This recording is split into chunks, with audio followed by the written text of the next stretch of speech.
Hey guys, this is Northville Tech. In this video, we're going to show you how to download and install the Brigit app. If you don't have a Brigit account, we will put our referral link in the description below. We will also put links for similar cash advance apps in the description of this YouTube video. Check it out.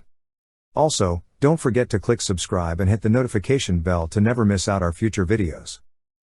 Once you click on the link, you will be directed to this screen.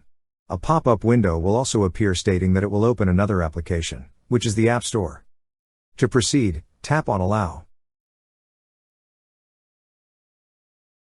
Next, to download the app, tap on Get. Once done, tap on Open. If you already have an account, tap on Login.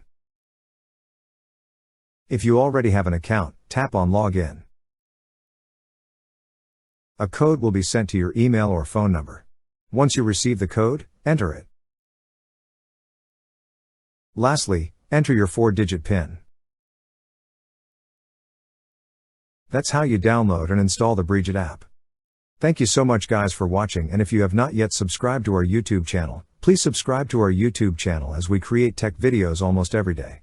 Also check out our website northvilletech.com for great tech articles, and our recommended resources in the description below for various sign-up bonuses.